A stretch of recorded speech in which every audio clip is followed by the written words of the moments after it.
Our next speaker is going to touch on Asian blockchain and cryptocurrency legal insights, and this is a very important topic in the cryptocurrency world, as you can imagine. He's an angel investor and PRC legal counsel of NEO, also the PRC legal counsel of Fenbushi Capital and Wanjian Holding, and he's a legal advisor of token crowd sale campaigns by Chinese founders. So please help me in welcoming to the stage, Roland Sun.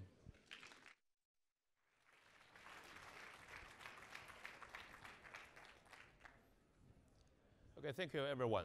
I'm so honored to be here to deliver a speech on some legal stuffs. Today, I would like to share my insights and experience on the regulatory environment in various Asian countries. You know, all these Asian countries are quite different from each other in terms of regulation on cryptocurrencies, thanks to the diversity of the culture and the legal systems. Okay. Let's first start with China, which is the country I'm most familiar with, because I'm a Chinese lawyer, you know. And I think the first question is something that many people have been asking me over the years, how cryptocurrency is recognized in China. Actually, there is a widespread misunderstanding on the Chinese policies on the cryptocurrencies. Actually, let me clarify something today. First of all, you know, cryptocurrencies such as Bitcoin or Litecoin or Ethereum, wherever, they are not currency in China because, you know, only the legal tender in China will be called a currency. That's quite clear. However, you know, the government has released notice that the Bitcoins and other cryptocurrencies are virtual commodities. That means the people here in China are free to trade. They can transact, buy and sell with each other. And the controversial issue here is that whether Bitcoin or other cryptocurrency is a kind of property. Actually, I don't have any clear answer to this question at the moment because, you know, China's civil law jurisdiction, anything new will not automatically become a property under the PRC laws unless and until it is confirmed by new legislations. So far, there is no such legislation available at the moment. So I cannot deliver any clear answer to this issue. But however, you know, there is a new amendment to the China civil law, which introduced a new concept of virtual property. It requires further interpretations from the National People Congress, which is the legislation authority in China, to make some judicial or legislative interpretation on this issue, whether the cryptocurrency will fall within the definition of virtual property.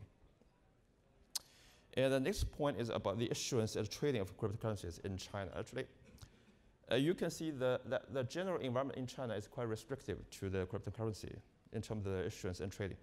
And everyone knows that in last September, and the government has released a total ban for all the cross-sale of tokens. So all the cross-sale of tokens is deemed as a kind of illegal fundraising. So that's totally banned. And in this regard, the security law doesn't matter because, you know, China never considers any crypto token as a kind of a security. So unlike the United States, the security law in terms of cryptocurrency is not an issue in China. And furthermore, the centralized exchanges are also banned. You can see that there are so many, originally there were so many Chinese exchanges such as Huobi, OKCoin, something like that. They all redeployed their service outside of China to start their operation afresh in another country, such as Hong Kong or Japan. And you know, currently the centralized trading in China is totally disallowed. And another point is that the financial institutions, they are totally prohibited from being involved in anything about the cryptocurrency. That means they cannot invest in cryptocurrency, and they cannot buy, they cannot invest, and they cannot even provide any service or otherwise facilitate the transaction of Bitcoins or other cryptocurrencies. And what is tolerated in China is that just a peer-to-peer transactions. That means two individuals, they can buy and sell Bitcoins from each other. And this is legally allowed and also legally recognized. Such kind of a transaction, whether it is based upon a smart contract or just a written contract, it will be supported by the PRC law.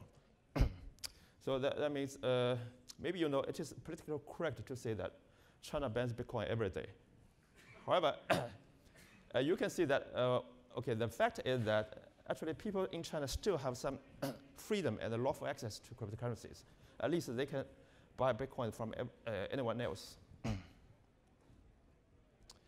And about the government actions, it's clear from this slide that you can see the government has already taken some actions against token cross-sale, token conversion or trading service, including exchanges, and also token-related price coding and information service. That means even if you are just running an application on your Apple or Android smartphone, that means you will still be required to stop providing such service. And also there are widespread rumors in China to say that the government is going to crack down something else, such as mining facilities and individual brokers who help people transact Bitcoins over the counter, or individual market makers. Although the brokers and individual market makers, they are just very decentralized. So the famous guys, they have been asked by the government to stop their service in the market. That means the government is going to further escalate the crackdown over this industry. Okay, let's go ahead to Japan, the neighboring country of China. Actually, Japan is quite different from China. Actually, Japan, you could be aware that Japan has already released a specific regulation on the exchange of virtual currencies. Actually, under this regulation, Bitcoin or other cryptocurrencies, they are recognized as kind of a legal method of payment, and also they are recognized as property protected by laws. However, bear in mind that only a specific set of cryptocurrencies are so recognized. That means only Bitcoin, Litecoin, and Ether or another coin are accepted by the government to be a legal method of payment. However, there are so many thousands of tokens around the world which are existing, are being traded at the moment. You cannot expect every token to be so equally treated in Japan. And for the issuance and trading of cryptocurrencies, Japan is also takes a great leap forward. First, they have released a regulation that all the token issuance are subject to filing. Then there is a specific authority which is called the Financial Office or Financial Bureau. They accept all your applications who are going to apply for their tokens to be listed in Japan licensed exchanges. That means if you want to issue tokens in Japan, you must first get do a filing with the Japanese government and get a filing receipt or filing acceptance, something like that. Only after that you can issue tokens in Japan. And in terms of exchanges, all the exchanges in Japan are subject to license. You have to first apply for a license to be granted by the government to start the operation. And all these licensed exchanges are only allowed to list those tokens duly filed with the government. So you can see that there are still a couple of Japanese exchanges on which only a very limited number of tokens are listed. That's why. Because so far there are a small number of tokens filed with the Japanese government. So and about the trading cryptocurrency, it is taxed. That's a downside for the total legalization of token trading. And about the government actions, recently the government could be 1 month ago, the government just released the first batch of licenses to the exchanges, which include more than 10 or 12 exchanges in Japan, including even an ATM operator. So these 12 exchanges have received their license, so they can start their legal operation in Japan in terms of the trading of Bitcoin or other cryptocurrency, no matter whether traded against Bitcoin or against fiat currency. And still, the government is going to continue to issue further licenses to other exchanges, which could be a second batch several months later. And also I think the next batch of licenses could also be extended to those token cross-sale portals, not only the exchanges. And another point is that the Japanese Financial Bureau is still examining and admitting further crypto tokens to be filed with them. You know, just as I explained before, only those filed tokens can be listed on those licensed Japanese exchanges. And to my knowledge, there have been so many applications submitted to the Financial Bureau at the moment. However, all these applications are still pending review. There's no specific time schedule how long it will take for this application to be approved. And the third Eastern Asia country, Korea.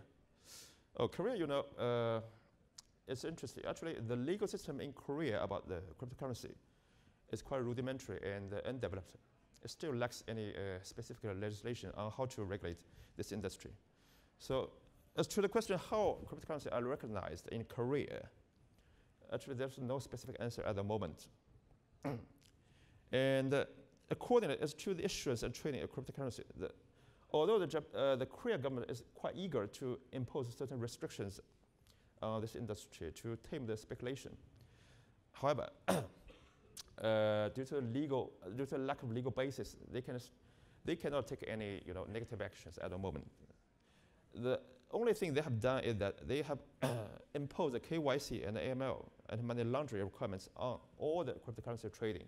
That means if you are a good guy and you have already identified yourself, then you are free to go ahead to trade cryptocurrencies. For the government actions, actually, they have just a very general and broad regulatory guidelines has been released recently in terms of the cryptocurrency trading. And this cryptocurrency-related guidelines are too broad to be effective. It just reiterated that all the ML and the KYC procedure must be adopted by all the exchanges in terms of to serve their clients. And further actions are still being considered by the Korean government. It is said that the Korean government will probably follow suit with China to ban all the exchanges. However, still there is no such legal basis to ban the exchanges. That's why the Korean government has not taken any action against the exchanges. But it's more probable that they are going to impose tax on the trading.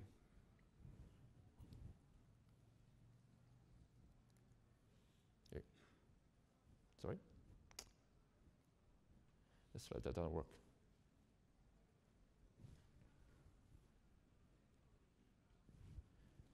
Oh, it's about Singapore.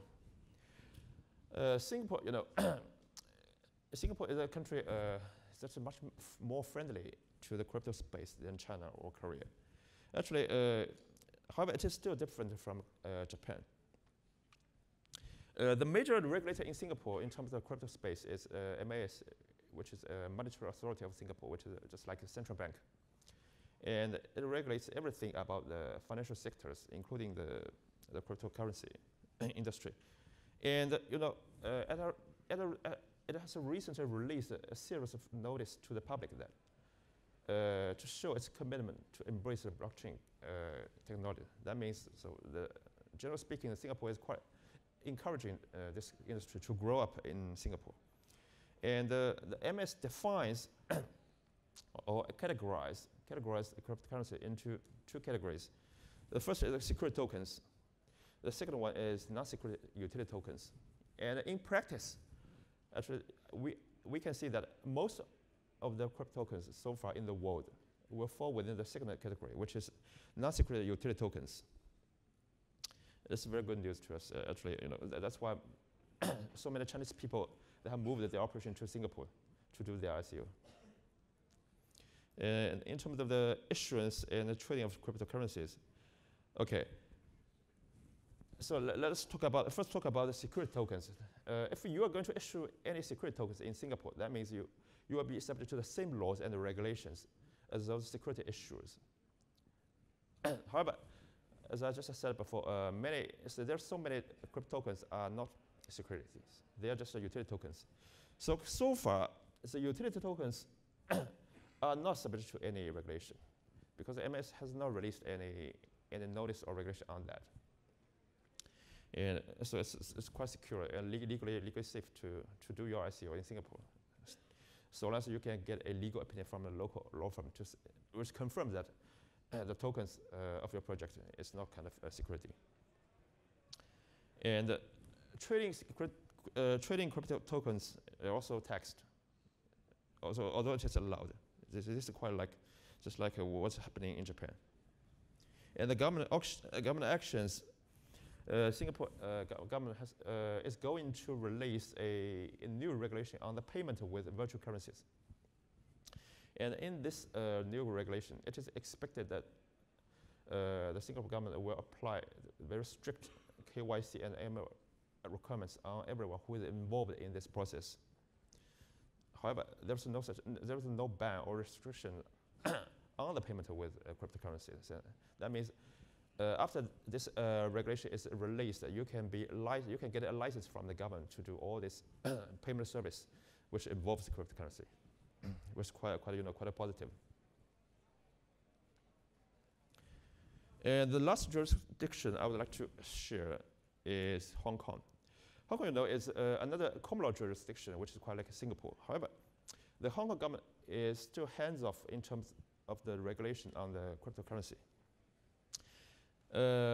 So far, it has released several notices to the public that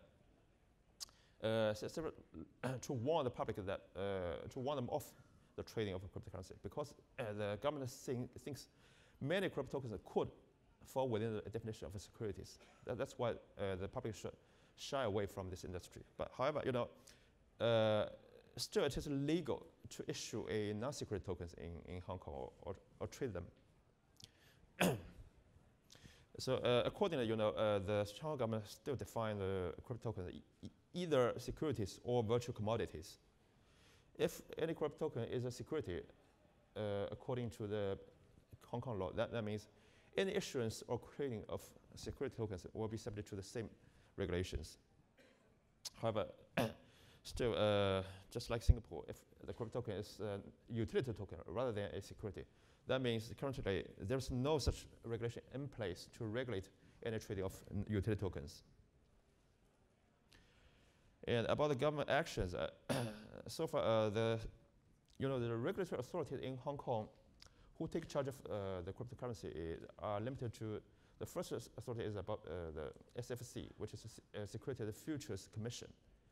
And the second authority is Monetary Authority of Hong Kong, which is like a central bank.